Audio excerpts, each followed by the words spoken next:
ஒரு தலைவராக மாறணும் உங்களுக்கு தேவை. ராஜன் வீரமர் எழுதிய பொக்கிஷமான புத்தகம் தேர்தலில் உறுதியாக வெற்றி பெறுவது எப்படி. இப்பவே ஆர்டர் பண்ணுங்க. 2 நாள் சிறப்பு பயிற்சியிலையும் கலந்துக்கங்க.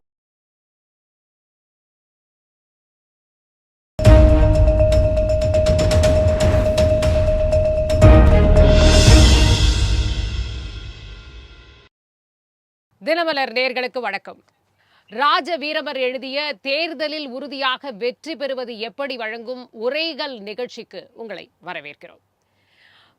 மகாத்மா காந்தி ஊரக வேலைவாய்ப்பு உறுதி திட்டம், இந்த திட்டத்தை மாற்றி அமைத்து விபிஜி ராம்ஜி அப்படின்ற பெயர்ல ஒரு புதிய மசோதா ஒன்றை மக்களவையில் அறிமுகம் செய்திருக்கிறார்கள் மத்திய அரசு. இதுல என்ன அப்படின்னா 100 நாள் வேலை திட்டம் 125 நாட்களாக மாற்றப்பட்டு இருக்கிறது அப்படிங்கிறது ஒரு மெயின் விஷயமா பார்க்கப்படுகிறது. ஆனால் அதையெல்லாம் தாண்டி ஏன் மகாத்மா காந்தி என்ற பெயரை மாற்றிவிட்டார்கள் அப்படின்ற ஒரு கேள்வி தொடர்ந்து எதிர்க்கட்சிகள் எழுப்பிட்டு வராங்க.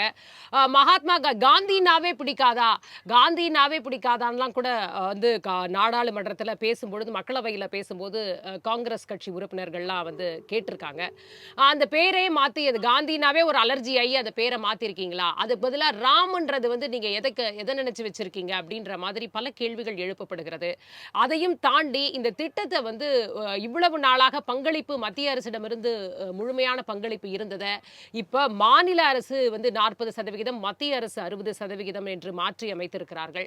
ஸோ இதற்கும் நிதி பங்கீடுல, ஏன்னா ஏற்கனவே ஜிஎஸ்டினால பல மாநிலங்கள் திணறி வரும்பொழுது இந்துவும் அவங்களுக்கு ஒரு சுமையாக மாறிவிடாதான்ற கேள்வியும் எதிர்க்கட்சி தரப்பிலிருந்து வருது.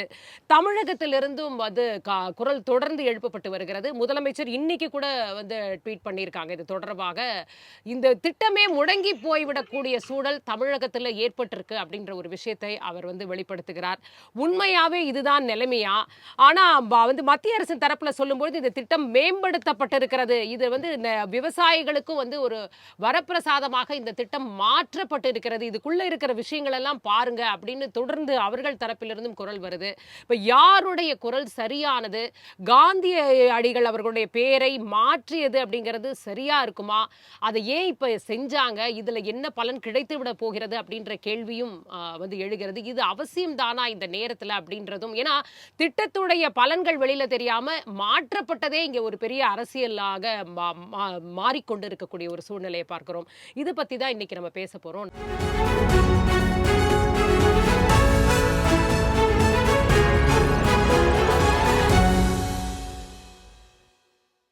நம்மோடு 2 கருத்துரையாளர்கள் இணைஞ்சிருக்கிறாங்க. அரங்கில் காங்கிரஸ் முருகையன் அவர்கள் நம்மோடு இணைஞ்சிருக்கிறார். வணக்கம் சார். இணையம் வழியாக பிஜேபியின் திரு செல்வம் அவர்கள் நம்மோடு இணைஞ்சிருக்காங்க. வணக்கம் சார். நான் முருகையன் சார்ட்டு ஆரம்பிக்கலாம்னு நினைக்கிறேன். ஒரு பெயர் மாற்றத்தை இவ்வளவு பெருசாக எடுத்து செல்ல வேண்டிய அவசியம் இருக்கிறதா? ஏன்னா இந்த திட்டமே அடிப்படையில் பார்த்தீங்கன்னா ஜவஹர்லால் நேரு அவர்களுடைய பெயரில் தான் இருந்தது. அதுக்கப்புறமா தான் இதை பேரே மாற்றப்பட்டிருக்கிறது மகாத்மா காந்தி. இல்லை, இது தவறான தகவல். இதுதான் தகவல். முதல்ல இது பெரிய விஷயம். இதுதான் விஷயம். கேட்டதே. ஆமா ஆமா, இது ஒரு பெரிய விஷயம். ஏன்னா ஏற்கனவே காங்கிரஸ் ஆட்சி காலத்துல பெயர் மாற்றத்திற்கு உட்படுத்தப்பட்டது. மகாத்மா காந்தி 100 நாள் வேலை வாய்ப்பு உறுதி திட்டம் என்று 2006 யூபிஏ அரசு கொண்டு வந்த ஒரு திட்டத்தை இவர்கள் என்ன ஒன்றாலும் மாற்றுங்க. நீங்க மகாத்மா காந்தியினுடைய பெயரை இந்த நாட்டினுடைய தேச தந்தை என்று இருக்கக்கூடிய ஒருவருடைய பெயரில் அறிவிக்கப்பட்ட திட்டத்தை, நடைமுறையில் இருந்த திட்டத்தை, அதை மாற்றி அமைப்பது என்பது முதலில் கண்டனத்துக்குரியது. அது பூஜ்ய பாப்புன்னு வச்சிருக்காங்க. பாப்புன்னு காந்தியடிகளை கூப்பிடுவாங்க இல்லையா? என்ன வேணாலும் அது தெரியும் தானே காங்கிரஸ் உறுப்பினர்களுக்கு தெரியாம இருக்காங்க. அந்த விளக்கெல்லாம் கொடுக்க வேணாங்க. இல்ல சார், நான் கேட்டேன். மகாத்மா காந்திங்கிற பேர் தானே இங்க இருக்கு. அதை ஏங்க நீங்க மாத்துறீங்க? மகாத்மா காந்திங்கிற பேர்ல இருக்கிறத நீங்க என்ன வேணாலும் அந்த திட்டத்துல மாற்றத்தை கொண்டு வாங்க, அதிகப்படுத்துங்க, குறைச்சு போடுங்க, அதெல்லாம் பண்ணிட்டு இருக்கீங்க. நாங்க 2006 கொண்டு வந்த பிறகு 53,000 கோடி நாங்கள் அதுக்கென்று ஒதுக்கணும். இவங்க வந்த பிறகு 2014 வந்த பிறகு அது 36,000 கோடியா குறைச்சாங்க. 40,000 கோடியில இருந்து 33,000 கோடி காங்கிரஸ் ஆட்சி காலத்திலே குறைக்கப்பட்டுருச்சு. இல்ல, அதுக்கப்புறம் கடுமையான கண்டனங்கள் வந்த பிறகு, எதிர்ப்பு வந்த பிறகு மறுபடியும் அது 36,000 கோடியில இருந்து 46,000 கோடிக்கு அது உயர்த்தினாங்க 2014-15. அப்படி இருக்கும்போது நான் என்ன சொல்றேன், நீங்க ஏதாவது நீங்க சில மாற்றங்கள் செய்யுங்க. இது மகாத்மா காந்தியினுடைய பெயர்ல இருக்கிறத மாத்தணுங்கிறது என்ன கட்டாயம்? என்ன அதுக்கு ரீசன்? அவருடைய அவர் இறக்கும் போது கூட ராமன்ற பேரை உச்சரித்து அதெல்லாம் தேவையில்லைங்க. அந்த விளக்கெல்லாம் எங்களுக்கு தேவையில்லை. நீங்க வேற எதுக்காக வைங்க. மகாத்மா காந்தி மேல அவள் பக்தி இருந்ததுன்னு சொன்னா நீங்க வேற எதுக்காவது உருவாக்குங்க, ஏதாவது புதிய திட்டத்தை வைங்க. நீங்க இந்த இதுல போயிட்டு ஜவஹர் வந்து வேலை வாய்ப்பு திட்டமா தான் இருந்தது அது. அப்ப அதை மாத்தும் பொழுது அப்ப ஜவஹர்லால் நேரு வந்து அதெல்லாம் இல்லைங்க, குறைச்சிட்டு மாத்திட்டீங்களா? அதெல்லாம் வைக்கல. முதல்ல வந்து 100 நாள் வேலை வாய்ப்பு திட்டம் என்று 2006 நாங்க அதுக்கப்புறம் வந்து மகாத்மா காந்தி ஊரக திட்டம் 2009 இருந்து அதை வந்து மாத்தி நாங்க அமைச்சோம். ஜவஹர் எல்லாம் ஒண்ணும் இல்ல எனக்கு தெரிஞ்சு இல்ல. அதனால நீங்க வந்து 1000 நீங்க ஒரு குற்றச்சாட்டை சொன்னோம்னா எதிர் குற்றச்சாட்டை வைத்து சமாளிக்க பார்க்காதீங்க. அது இல்ல. மகாத்மா காந்தியின் பெயரால் இருக்கக்கூடிய இந்த திட்டத்தை நீங்கள் ஏன் மாற்ற வேண்டும்? சரி, அதில் சில மாற்றங்கள் இருக்கு, குறைகள் இருக்கு, குற்றங்கள் இருக்கு. அதையெல்லாம் உங்களுடைய ஆட்சியில நிவர்த்தி பண்ணுங்க, நான் வானான்னு சொல்லல. ஆனா நீங்க வந்து பெயர் மாற்றம் செய்து அவர் பெயரை, ஏன்னா அவர் வந்து 2014 மோடி ஆட்சிக்கு வந்த உடனேயே ஒன்று சொன்னார், யூபிஏ அரசில் மிகவும் பின்தங்கிய திட்டம், மிகவும் ஒரு மோசமான திட்டம், ரொம்ப தோல்வியடைந்த திட்டம் வந்து 100 நாள் வேலைவாய்ப்பு திட்டம் என்று அப்பொழுதே பார்லிமெண்ட்ல பேசினார். அப்பொழுதே அவருக்கு 100 நாள் வேலைவாய்ப்பு திட்டத்தை ஒழித்து கட்ட வேண்டும் என்று மிகப்பெரிய முடிவில் இருந்தார். அதுக்கு என்னென்னமோலாம் நடவடிக்கை எடுத்து பார்த்தார், ஆனால் அது நடக்கலை. ஏன்னா இந்த திட்டம் என்பது இந்திய நாட்டில் கிட்டத்தட்ட ஆக்ஸ்போர்ட் பல்கலைக்கழகமும் ஐக்கிய நாடு சபையினுடைய அந்த டெவலப்மெண்ட் ப்ரோக்ராம் அவங்க சேர்ந்து நடத்தின ஒரு ஆய்வில் 27 கோடி மக்கள் இந்த இந்தியாவில் வந்து வறுமை தலையிலிருந்து மீண்டு வந்திருப்பதாக ஒரு ஆய்வறிக்கை கூறுகிறது. அப்படிப்பட்ட வறுமையை ஒழிக்கக்கூடிய ஒரு அருமையான திட்டத்தை அதை வந்து நீங்கள் அதை மாற்றி அமைக்க முயற்சிப்பது எதுக்கு? பெயரை மாற்றுவதற்கு. 100 நாளை வந்து நாங்கள் 125 நாள் ஆக்க போகிறோங்கிறீங்க. நீங்கள் வந்து மத்திய அரசு மட்டுமே கொடுக்கப்பட்ட நிதி உதவியிலிருந்து நீங்கள் இப்பொழுதுக்கு வந்து 60க்கு 40, 60 மத்திய அரசு, 40 மாநில அரசு என்று மாநில அரசுகளின் தலையில் கட்ட முயற்சிப்பது ஏன்? அதுவும் சொல்ல போனா முழுவதுமாக மத்திய அரசு கொடுக்கும். சிதம்பரம் அவர்களே சொல்லியிருந்தாரு, மாநில அரசையும் நம்ம இதுக்குள்ள அக்கௌண்டபிள் கொண்டு வரணும் அப்படின்னு அப்பவே சொன்ன விஷயம் இருக்குங்க. அது சொன்னது சிதம்பரம் அவர்களே இத வந்து சொன்னதுதான். அதுல வந்து இந்த திட்டத்தின் மூலமாக சொத்து உருவாக்கம் இருக்கு இல்லையா, அதுல அந்த திட்டத்தை பயன்படுத்தி ஏதாவது சொத்து உருவாக்கம் செய்தால் அதுக்குரிய முதலீட்டுல வந்து ஏற்கனவே 75-25 என்று இருந்தது. 25 மாநில அரசு, 75 மத்திய அரசுன்னு இருக்கு. ஏற்கனவே மாநில அரசுடைய பங்கு இருக்கு. நீ எதை வேணாலும் கொண்டு வாங்க, நான் என்ன சொல்றேன், நீங்க இதெல்லாம் கொண்டு வாங்க. நீங்க மகாத்மா காந்தியினுடைய பேரில் இருந்ததை மாற்றுவதுதான் எனக்கு மிகவும் கடுமையான குற்றச்சாட்டு. இதனால வந்து நீங்க என்னத்தை பெருசா செய்ய போறீங்க? நீங்க செல்வம் சார், அதாவது ஒரு திட்டத்தை மாற்றுவதுங்கிறது சரிதான், அதை இம்ப்ரூவ் பண்றதுன்றது எல்லாமே ஏற்றுக்கொள்ளக்கூடியதுதான். ஆனா அந்த பேரை மாற்ற வேண்டிய அவசியம் எங்க இருந்து வருது? தினமலர் உரைகள் நிகழ்ச்சி தயாரிப்பாளர்களுக்கு, நிறுவனத்திற்கு, அதே போலவே நெறியாளர் சகோதரிக்கு, என்னுடைய சக பங்கேற்பாளர் அண்ணன் முருகையனுக்கு, தொழில்நுட்ப கலைஞர்களுக்கு என்னுடைய மாலை வணக்கம். அதாவது சகோதரி, இந்த 100 நாட்கள் வேலை திட்டம் இருக்கு பாருங்க, இந்த திட்டம் வந்து சிறப்பான திட்டம். அது முறைப்படுத்துகிற முறை வந்து மிகப்பெரிய தவறு. இன்னைக்கு தவறு நடந்துகிட்டு இருக்கு. அதை மனச்சாட்சி உள்ள மனிதர்கள் ஒத்துக்கொள்வார்கள் என்று நான் நம்புகிறேன். ஏன்னா கிராமப்புறத்துல பாத்தீங்கன்னா, இப்போ ஒரு உதாரணத்துக்கு ஸ்கீம் வந்து சென்ட்ரல் கவர்மெண்ட் ஸ்கீமா இருந்தா கூட அதை இம்ப்ளிமெண்ட் பண்றது, அதாவது அமுல்படுத்துவது மாநில அரசாங்கத்தினுடைய பொறுப்பு. அதுலயும் குறிப்பா ஊராட்சி ஒன்றியங்கள் இருக்கு பாருங்க, பஞ்சாயத்து யூனியன், அவங்களுடைய நேரடி கட்டுப்பாட்டுல இருக்கிற இது அத பஞ்சாயத்து யூனியன், அதுக்கு பிறகு பஞ்சாயத்து. இதுல 365 ரூபாய் சம்பளம் கொடுக்குறாங்கன்னு வச்சுக்கிடுங்க. அதுல குறைந்தபட்சம் ஒரு 40% பல வகையிலும் அதாவது கையாடல் செய்யப்படுகிறது, மோசடி செய்யப்படுகிறதுனா பகிரங்கமா குற்றஞ்சாட்டுல எனக்கு ஒன்றும் தவறு இல்லை. ஏன்னு கேட்டா, இல்ல வேலைக்கு போற பெண்கள் அவங்க எல்லாம் பாத்தீங்கன்னா ஏதாவது ஒரு மரத்து அடியில போய் உட்கார்ந்துக்கிட்டு கதை பேசிக்கிட்டு, பெரும்பாலான இடங்கள்ல நீங்க வந்து திடீர்னு போய் உங்க நிருபர்களை விட்டு நீங்க ஆய்வு செஞ்சா கூட இதான் நடக்கும். அதுல வேலைக்கு ஆட்களை தேர்வு செய்யறதும் அதுலயும் மோசடி நடக்கு. வேலைக்கு ஆட்களை தேர்வு செஞ்சுட்டு அதுல 40% பஞ்சாயத்து கிளார்க்கு, அதாவது பஞ்சாயத்து செயலாளர், அப்புறம் பிளாக் டெவலப்மெண்ட் ஆபீசர், அதாவது வட்டார வளர்ச்சி அலுவலர், கிராமப்புற ஊராட்சிகள்னு இருக்கு அவங்க, இது அது இடைப்பட்ட அதிகாரிகள், இப்படி பல்வேறு நிலைகள்ல உள்ளவங்களுக்கு தினசரி அதுல தவறு நடக்கு. ஒண்ணு. ரெண்டாவது, இன்னொரு கட்டத்துல பாத்தீங்கன்னா விவசாய வேலைகளுக்கு ஆட்களே கிடையாது. விவசாயம் இன்னைக்கு ரொம்ப தடுமாறிக்கிட்டு இருக்குன்னு சொன்னா கிராமப்புறத்துல வேலைக்கு ஆட்கள் கிடையாது. 100 நாள் யாரை கேட்டாலும் 100 நாள் வேலைக்கு போறேன்னு சொல்லி காலையில இருந்தாலும் ஒரு 9 மணிக்கு போக வேண்டியது ஒரு 3 மணிக்கு வீட்டுக்கு வந்துருவாங்க. இதான் நடந்துகிட்டு இருக்கு. அதனால இந்த திட்டத்துல மிகப்பெரிய அளவுல முறைகேடுகளும் மோசடிகளும் நடந்துகிட்டு இருக்குங்கிறத முதல் சுற்றுல நான் பதிவு பண்ணிடுறேன். ரெண்டாவது, இல்ல அந்த முறைகேடுகளுக்கும் பெயர் மாற்றத்துக்கும் என்ன சம்பந்தம்? முறைகேடுகள் நடக்குது, ரைட், அதை சரி செய்யணும்ன்றது கரெக்ட், பெயரை எதுக்கு மாத்தணும்ன்றது தான் முதல் கேள்வி. இல்ல நான் என்ன சொல்றேன்னா, ஒரு மாற்றம் என்பது மாற்றம் கால ஓட்டத்துக்கு தகுந்தாற் போல இப்போ என்னன்னு கேட்டீங்கன்னா கிராமப்புற முன்னேற்றம் என்கிற நோக்கத்துல நீங்களே முதல் சுற்றுல சொன்ன மாதிரி தொடக்க உரையில சொன்ன மாதிரி மகாத்மா காந்திக்கு பிடித்த வார்த்தையே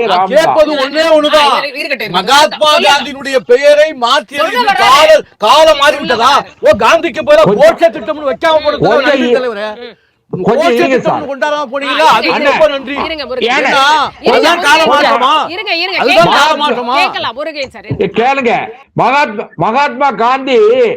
மகாத்மா காந்தி தேசம் விடுதலை அடைஞ்ச உடனே காங்கிரஸ் கட்சியை கலைக்கணும்னு சொன்னவர் மகாத்மா காந்தி. அதை விடுங்க, அதுல பேசினா நிறைய விஷயம் பேசணும். அதான் மகாத்மா காந்தி தேசம் விடுதலை அடைந்தவுடன் காங்கிரஸ் கட்சியை கலைத்து விட வேண்டும் என்று சொன்னவர் மகாத்மா காந்தி. இப்போ 100 நாள் வேலை திட்டத்தை 125 நாட்களாக மத்திய அரசாங்கம் 25 நாள் கூட்டி இருக்கு. ஒண்ணு, அதை பாராட்ட மனசு வேணும். ஆகிறது மட்டும் இல்லாம இந்த திட்டம் மகாத்மா காந்தி தேசிய ஊரக வேலை வாய்ப்பு உறுதி திட்டத்தை அதை மாத்தி இருக்கிறதுல ஒரு பெரிய பிழை இருக்கிறதா நான் நினைக்கல. ஏன்னு கேட்டீங்கன்னா மகாத்மா காந்தியை இந்த ஒரு ஊரக வேலைவாய்ப்பு திட்டத்தின் மூலமாகத்தான் மகாத்மா காந்தி புகழை நீங்கள் நிலைநாட்ட வேண்டும் என்று அவசியம் இல்லை. ரைட். இந்த இடத்துல ஒரு நிமிஷம் இந்த இடத்துல கரெக்டா தானே சொல்றாரு. ஏன்னா அதுதான், அதாவது நீங்க அந்த புகழை ஒரு திட்டத்துக்குள்ள அடக்க பாக்குறீங்க. அவருடைய புகழ் தேசமெங்கும் இந்த ஒரு திட்டத்தினால மகாத்மா காந்தி அவர்களை தெரியாதவர்கள் இந்த அதாவது உலகத்திலே யாரும் இருக்குங்க.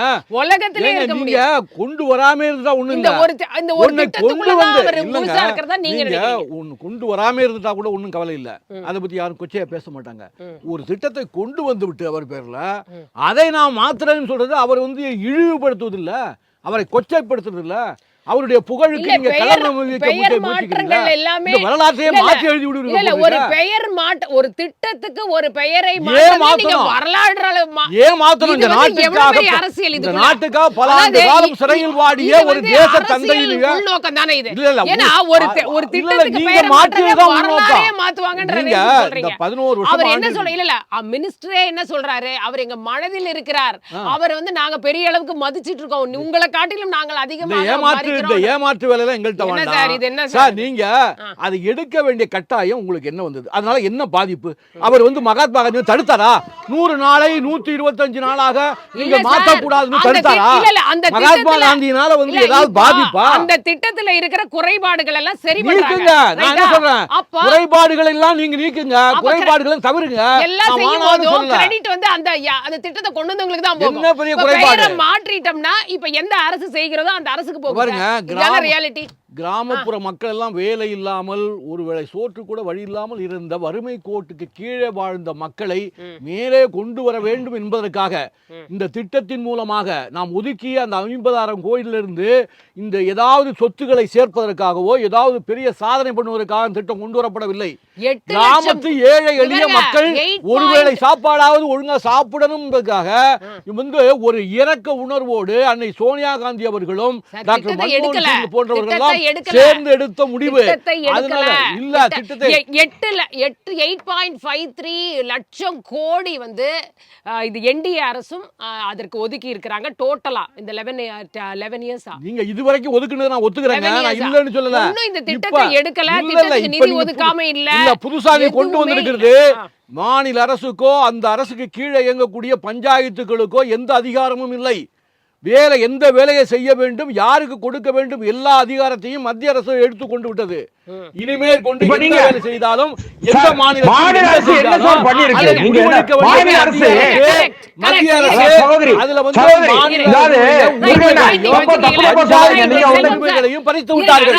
செல்வம் சார், இப்ப நீங்க இதுக்கு பதில் சொல்லிதான் ஆகணும். ஏன் வந்து அந்த அதிகாரம் ஃபுல்லா ஒரு சைடு குவிக்கப்படுது? ஒரு திட்டம் கொண்டு வர்றாங்கன்னா ஏன் சென்ட்ரல் கவர்மெண்ட் கண்ட்ரோல் அந்த எடுக்க பாக்குறாங்க தொடர்ந்து? 60% அந்த சகோதரி இதுவரையும் 100% நிதியுமே 8.53 லட்சம் கோடி வந்து மத்திய அரசாங்கம் இந்த திட்டத்திற்காக கடந்த 11 ஆண்டுகள்ல ஒதுக்கி இருக்காங்க. நீங்க மாநில அரசாங்கத்துடைய பங்களிப்பு எதுவுமே இல்லை. ஆனால் இவர்கள் வந்து அந்த லேபிள மட்டும் யாரு மாநில அரசாங்கம் இந்த செய்வதை போன்ற ஒரு தோற்றத்தை உருவாக்கி இவர்கள் வந்து வாக்கு அறுவடை பண்ணிக்கிட்டு இருந்தாங்க. இப்ப அந்த கதை நடக்காது. இந்த பெயர் மாற்றமா? அந்த வாக்க நீங்க அறுவடை செய்யணும்ன்றதுக்காக பெயர் மாற்றமா இது? இதனால் எந்த மாநில அரசாவது 100 நாள் வேலை வாய்ப்பு திட்டத்தை நாங்கள் தான் கொண்டு வந்தோம் திமுக அரசு சொன்னது உண்டா? இல்ல சார், அது எப்பவுமே கிளைம் பண்ணதே காங்கிரஸும் திமுக தான் கொண்டு வந்தது. அது யாரு திமுக தான் கிளைம் பண்ணிச்சு காலகாலமா. நீங்க அப்ப இங்க நாங்க ஓட்டு வங்கி வாங்கிட்டோம், அத சொல்லி நாங்க ஓட்டு வங்கி வாங்கிட்டோம். நீங்க அனுமதிங்க. அப்பதான் அவர் பேசுறது நீங்க முருகன் கொஞ்சம் அமைதியா இருங்களேன். ஏன் பெரிய மனுஷன் நீங்களே காங்கிரஸ் கட்சியோட மூத்த தலைவர், நீங்களே இப்படி போட்டு ஆதரிக்கிறீங்களா சார்? அட்லீஸ்ட் நீங்க அந்த பெயர் மாற்றம் செய்ததை நான் வந்து ஆதரிக்கலன்னு சொல்லி இருந்தீங்கன்னா சந்தோஷப்பட்டிருப்பேன் சார். இல்லங்க, இல்ல தவறு இல்லங்க. நீங்க மாநில அரசாங்கம் ஒரு அரசு மாறுகிற பொழுது இப்ப மாநில அரசாங்கம் எல்லா திட்டங்களுக்கும் கலைஞர் வீட்டு வசதி திட்டம், கலைஞர் பல்கலைக்கழகம், கலைஞர் கனவு திட்டம், கலைஞர் தும்மிய திட்டம், கலைஞர் இருமிய திட்டம் திட்டங்களுக்கு அந்த பேரை வைக்கிறாங்க. கரெக்ட். அவங்க ஆட்சி காலத்துல வந்து யார வைக்கணும்னு நினைக்கிறாங்களோ, யார் பெயரை வைக்கணும்னு நினைக்கிறாங்களோ பெயர் வைக்கிறாங்க. ஏன் ஒரு எக்ஸிஸ்டிங் திட்டத்துக்கு பெயரை இந்த அளவுக்கு டோட்டலா, அதாவது முதலமைச்சர் என்ன சொல்றாருன்னா வாயிலே நுழையலப்பா எங்களுக்கு எல்லாம் அப்படி ஒரு பேரை வச்சிருக்காங்கன்னு சொல்றாங்க. வாயிலே நுழையலன்னா அது விக்சித் பாரத்ங்கிறத வாயில நுழையலன்னு சொன்னா அது அவங்களுடைய தவறு. அந்த பேரை சொல்லுங்க பார்க்கலாம் ஒரு வார்த்தை ஒரு தடவை.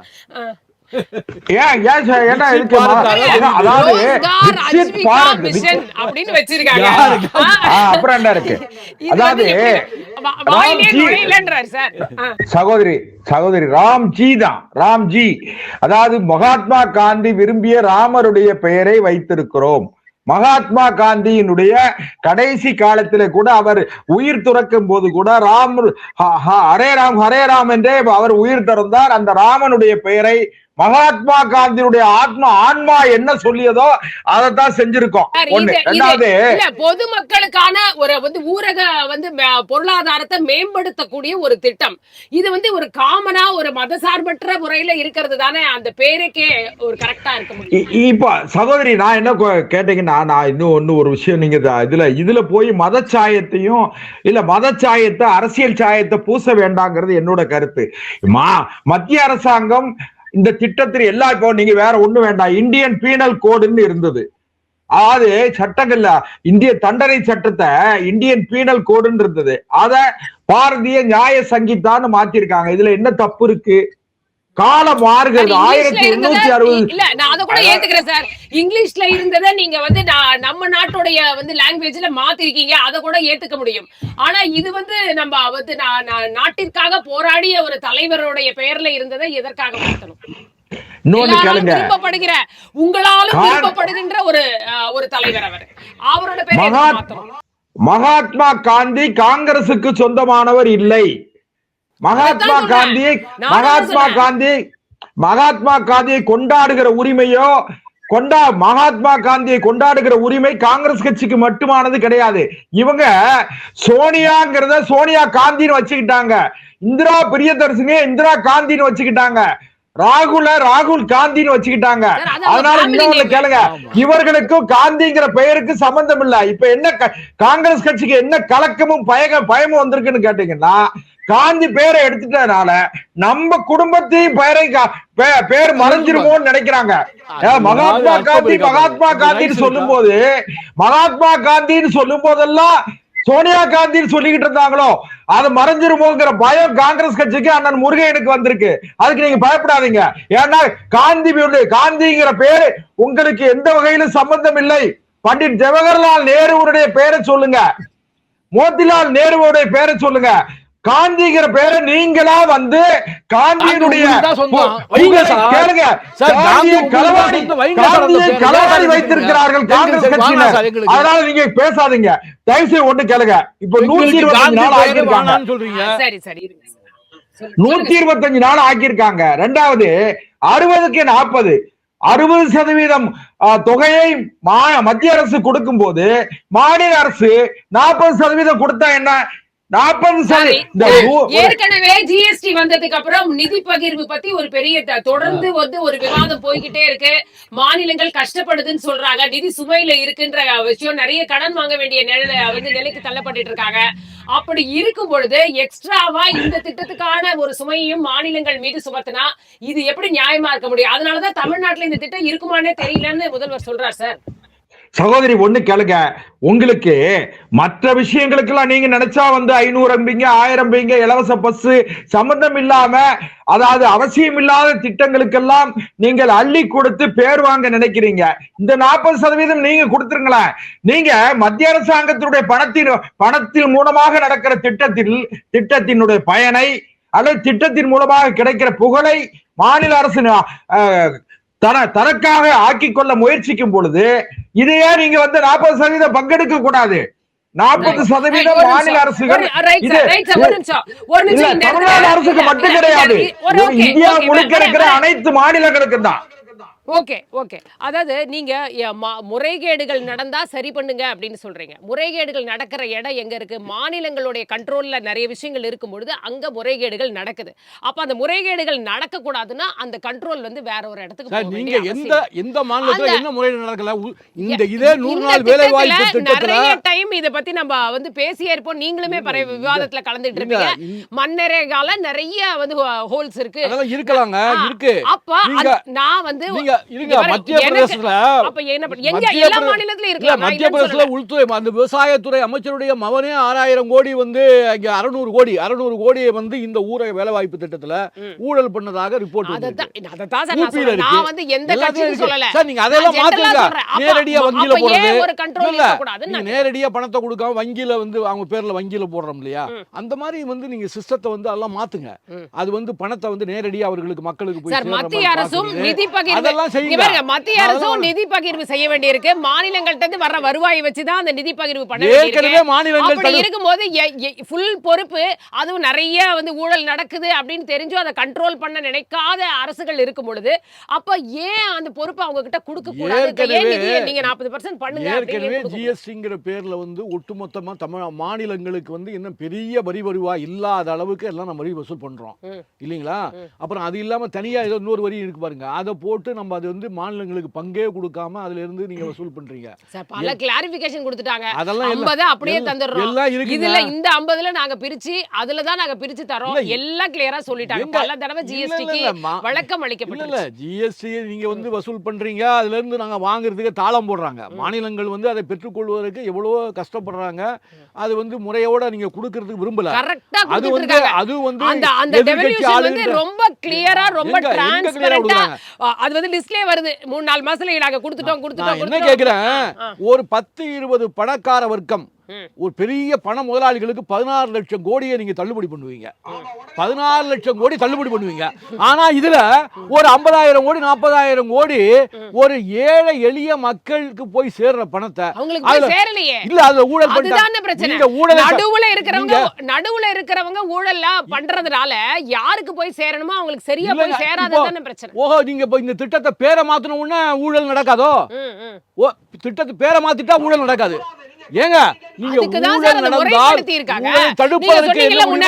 எல்லா பணிகளுக்கும் கிடையாது, ஒரு 4 பிரிவு 4 பிரிவு கீழே கொண்டு வந்திருக்காங்க. இன்னொன்னு விவசாய வேலைகளுக்கு வந்து ஆளே கிடைக்காத ஒரு சூழல் இருக்கும்போது அந்த பீரியட்ல அந்த பர்டிகுலர் 60 நாள்ல கண்டிப்பாக இந்த பணி நடைபெறாதுன்ற அளவுக்கு ரொம்ப கிளாரிஃபிகேஷன் கொடுத்தாங்க. பண்ணையார் ஆட்சி முறை வரப்போகுது.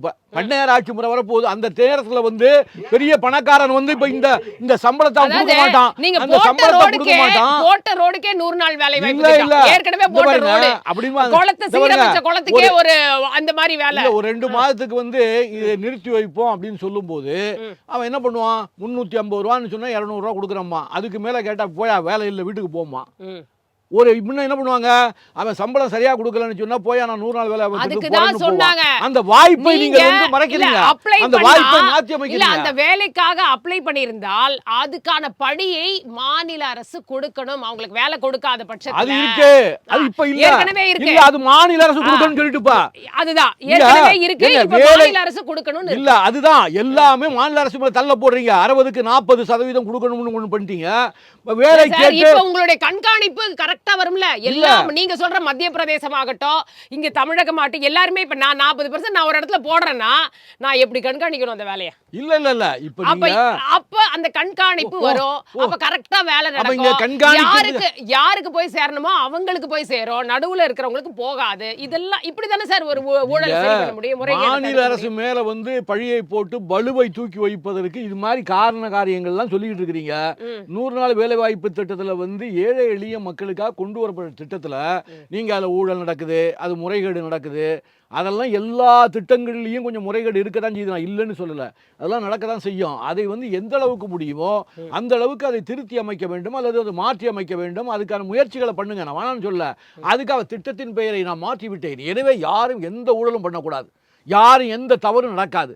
இனிமே எல்லாம் எங்க பொறுப்பு, எங்க கையிலன்னு சொன்னா இனிமே பண்ற தப்புக்கெல்லாம் யாரு வந்து இவங்க பொறுப்பெடுத்துக்குவாங்களாப்பா? அப்படிதான் சார் வரும். எங்க வருது ஆட்டோமேட்டிக்கா? ஏன்னா இப்ப நீங்க 40% பங்குதாரர், அப்ப பங்குதாரருக்கு கொஸ்டின் கேட்பாரு. பங்குதாரர் கொஸ்டின் கேட்காம எப்படி போவாங்க? முன்ன அப்படிதான் வந்து நிதி கமிஷனை வந்து நிதி ஆயோக்னு மாத்துனீங்க, பேர் தான் மாத்துனீங்க. என்ன இது பண்ணிட்டீங்க? நிதி பகிர்வே அதிகமா கொடுக்கப்படுகிறது இப்பதான்.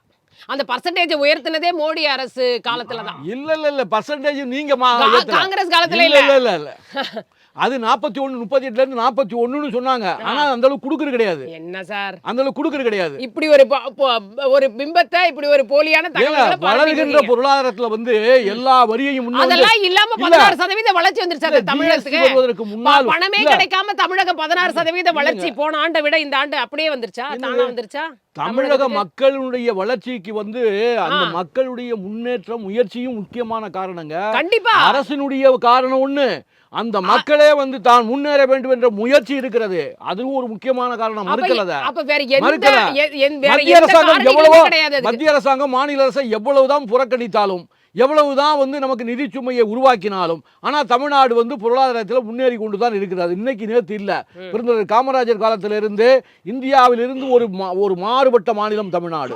தமிழ்நாடு என்பது காமராஜர் காலத்திலிருந்து அன்றைக்கு போட்ட விதை இன்றைக்கு வந்து 16% ஜிஎஸ்டி இதா இருக்குன்னு சொன்னா, இன்னைக்கு வளர்ந்திருக்கிறோம்னு சொன்னா அதுக்கு அன்றைக்கு போட்ட விதை. நூற்றுக்கணக்கான தொழிற்சாலைகள் உருவதற்கு காரணமாக இருந்த பெருந்தலைவர் காமராஜர் காலத்திலிருந்து போட்ட விதை இன்னைக்கு நான் வளர்ந்திருக்கிறோம் இல்லைன்னு சொல்லல. கட்டமைப்பு வசதிகள் வந்தது வந்து இப்ப இந்த ஒரு 10 வருஷத்துல அதெல்லாம் கிடையாது. கட்டமைப்பு வசதி வந்து டாக்டர் மன்மோகன் சிங் ஆட்சி காலத்துல தங்க சாலைகள் அமைக்கப்பட்டிருக்கு. இல்ல இல்ல, சாலைகள் கிலோமீட்டர் சாலைகள் வந்து கணக்கு இல்ல இல்ல. நீங்க அடல் பிகாரி வாஜ்பாய் காலத்துல தங்க நாற்கர திட்டம் கொண்டு வந்தார், வரவேற்கத்தக்கது. ஆனா அவர் காலத்தில் 1500 கிலோமீட்டர் போட்டத எங்களுடைய ஆட்சி காலத்துல நாங்கள் 3500 கிலோமீட்டர் வீதம் நாங்க போட்டுருக்கோம். டாக்டர் மன்மோகன் சிங் ஆட்சி காலத்துல இல்ல, மன்மோகன் சிங் ஆட்சி காலத்துல தான் இந்த நாட்டில் தங்க நாற்கர திட்டம் முழுமையாக நிறைவேற்றப்பட்டது டாக்டர் மன்மோகன் சிங் ஆட்சி காலத்தில்.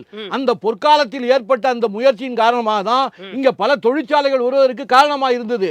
அந்த சாலை போக்குவரத்தை வந்து முன்னேற்றியதில் இவர்களுக்கு பெரிய பங்கு இல்ல. செல்வம் சார், கடைசியா வந்து நான் உங்ககிட்ட கேட்க நினைக்கிறது என்னன்னா, இப்போ ஒரு திட்டத்தோட பெயரை மாத்தி இப்ப பாத்தீங்கன்னா, இப்ப இந்த திட்டத்தை பத்தி வந்து இந்த மசோதாவை வந்து பாஸ் ஆகாமலே போக போகுது. இந்த மசோதா தாக்கல் செய்யப்படுதே தவிர இந்த மசோதா சட்டமாக மாறாமல் இப்போ வந்து நிலைக்குழு அந்த மாதிரி போகிறதுக்கான ஒரு சூழல் தான் தென்படுது. இப்போ இது மூலமா நம்ம ஏற்கனவே செயல்படுத்தி கொண்டு இருக்கக்கூடிய திட்டத்திற்கு ஒரு ஆபத்து தானே வர்ற மாதிரியான ஒரு போக்கு தானே இது. இதற்கு ஒரு பேரை மாத்தாமல் இருந்தா இந்த சூழலே வந்திருக்காதோ அப்படின்ற ஒரு கேள்வியும் இருக்குல்ல. ஜாயிண்ட் பார்லிமெண்ட் கூட்டு பாராளுமன்ற கூட்டுக்குழுவுக்கு அனுப்புறதே வந்து ஒரு ஜனநாயக முறைதான். ஏன்னா பார்லிமெண்ட் ஜாயிண்ட் பார்லிமெண்ட் கமிட்டிக்கு போகுதுன்னு வச்சுக்கிட்டுங்களேன், அப்பவே வந்து 2 எதிர்கட்சிகள் ஆளுங்கட்சி மற்ற கட்சிகள் நாடாளுமன்ற அங்கீகாரம் பெற்ற கட்சிகள் எல்லாம் உட்கார்ந்து பேசித்தான் முடிவெடுக்க போறாங்க. இது திட்டம் எப்படி நிறைவேறும்னு நீங்க பாருங்க. நீங்க மத்திய அரசாங்கத்தை பொறுத்த வரைக்கும் இன்னைக்குமா எதிர்க்கட்சிகள் வரிசையில காங்கிரஸ் மட்டும் தனித்து விடப்பட்டிருக்கிறது. இந்தியா கூட்டணின்னு சொல்லி ஒரு கூட்டணி கிடையாது. இன்னும் வரக்கூடிய காலங்கள்ல பாத்தீங்கன்னா ஹேமந்த் சோரன் வெளியே வந்துட்டாரு, அரவிந்த் கெஜ்ரிவால் வெளியே வந்துட்டாரு, மம்தா பானர்ஜி வெளியே வந்துட்டாங்க. அதனால இந்தியா கூட்டணியை பார்த்து பாரதிய ஜனதா அச்சப்பட வேண்டிய இடத்துல இல்ல. பாரதிய ஜனதா கட்சி முன்னேற்றத்தை நோக்கி நடந்து கொண்டிருக்கிறது. ஒன்றே ஒன்று சொல்றேன், இன்னைக்கு வரைக்கும் இந்த 3வது முறையும் ஆட்சி அதிகாரத்திற்கு வந்திருக்கிற நரேந்திர மோடி அவர்களுடைய அரசாங்கத்தின் மீது யாராவது ஊழல் குற்றச்சாட்டு, பிரதமர் இந்த தவறை செய்தார், பிரதமருடைய அண்ணன் மகன் இதை தவறை செய்தார், பிரதமருடைய தம்பி மகன் இதை செஞ்சாரு, மந்திரி மகன் இதை செஞ்சாரு, யாராலையும் சொல்ல முடியல. அந்த அளவிற்கு ஒரு நேர்மையான அரசை கொடுக்கிறதுனாலதான் பீகார் வரைக்கும் நாடாளுமன்ற தேர்தலில் இவர்கள் நடத்திய பித்தலாட்டத்திற்கு பிறகும் கூட பீகார் வரையும் வெற்றியை, மகத்தான வெற்றிகளை மகாராஷ்டிரால தொடங்கி சத்தீஸ்கர்ல இருந்து பீகார் வரைக்கும் நீங்க வரிசையா பாத்தீங்க, டெல்லியில இருந்து பாத்தீங்கன்னா வரிசையா தொடர் வெற்றி. அது மாத்திரமல்ல, இந்தியாவிலேயே தெற்கு சீமையாக இருக்கிற தென்கோடியில் இருக்கிற திருவனந்தபுரம், கேரளாவினுடைய தலைநகர திருவனந்தபுரத்துல கூட பாரதிய ஜனதா கட்சி பெற்றிருக்கிறது.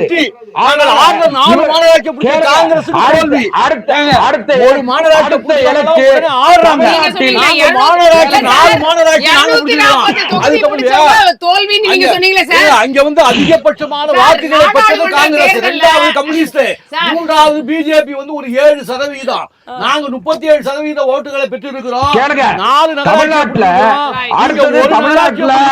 பாரதிய ஜனதா கட்சி வலுவாக கால்பதிக்கு இருக்கு. இதை பார்த்து அண்ணன் முருகையனுடைய கூட்டணி கட்சிக்கு பயம் இருக்கு.